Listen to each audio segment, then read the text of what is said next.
This is Twit. Microsoft's holding a press event in San Francisco next week, March 27th, where Satya Nadella is going to be the host. Oh, we got to go to that. We got to go to that. It's focused on the intersection of cloud and mobile. Very mysterious, right? But my sources have been telling me for the past month plus that Microsoft's goal was to get Office for the iPad out before the end of March. So we're getting down to the wire. It looks like this might be where they announce it. Wow, that's exciting. Yeah. And I wonder if that product will in some ways be thematically like OneNote for the Mac, in the sense that in its initial version, it might not be as, full. I certainly won't be as full featured as it will eventually become. But, the Microsoft of old would have waited until it was as ready as it, used to should be, or whatever. That makes sense. That the 1.0 release would have been more full featured and would have been a year later or something. That maybe this one will come out and, we don't know what form it will take. Right. I mean, if you guys remember this, we've been hearing leaks about this product existing for 2 or 3 years now, right? Like people said they've seen it. I've talked to so many people who say, I've actually seen it. Yeah, fake shots, or we don't know, real shots maybe real. Have made the rounds. Yep. So I think this product's been done for a while. And I think they've been probably wrangling with Apple about that 30% cut that Apple would take if it were going through the iTunes store, which it will be. So probably there's been some worry about that. But my sources were saying earlier this year that even at the end of his tenure, Steve Ballmer had decided that, you know what, we're not going to wait for the Windows version of the Touch First apps, and we're going to go out first with Office for iPad. So a lot of people are saying this was Satya Nadella's choice.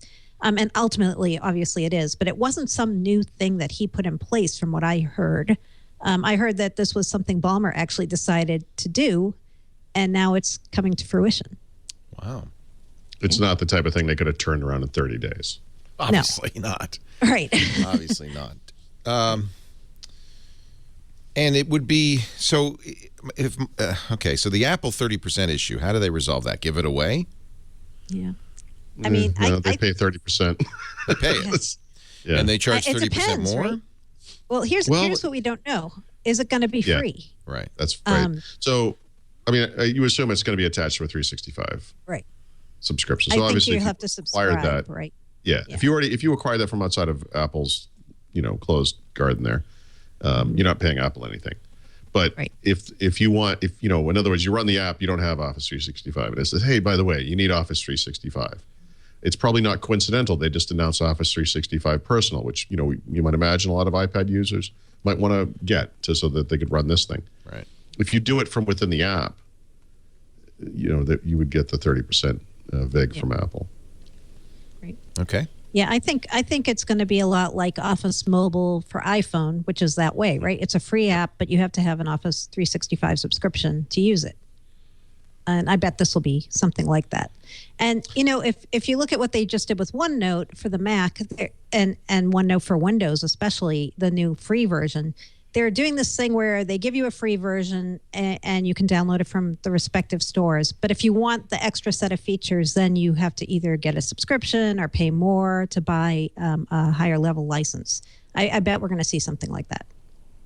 And I think I'm not 100% sure about this one, because maybe because I haven't actually installed the free version on Windows. But the free version on the Mac, you have to sign into a Microsoft account, and it attaches to your OneDrive storage. OneDrive. Yep, I think it does too.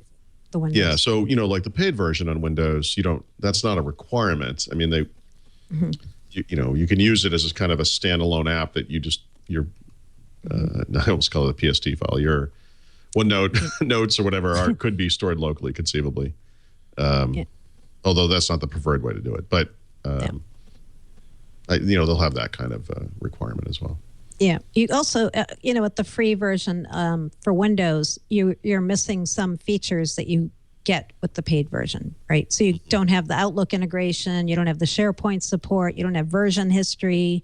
And so they're kind of making this tier, right? It's free, but if you want all these extra things, integration with Outlook, for example, you have to pay. It's not free. Yeah. And also, it should be noted, it's free for licensing purposes, free for personal use. It's free for students. free for individuals. But if you're a business, you're supposed to be, you're supposed to be paying for Office in some capacity, whether it's an Office 365 subscription or licensing Office or OneNote. I guess you could do that separately. Otherwise, Cool. Yeah, so I'm also betting there could be some distinctions with when they come out with Office for iPad around licensing, right? If there is a free version, this free version might be for home and personal use only.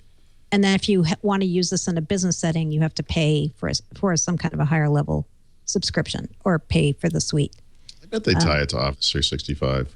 Yeah, for sure. They just came out with that personal version that will launch in April. That makes sense for maybe the iPad version,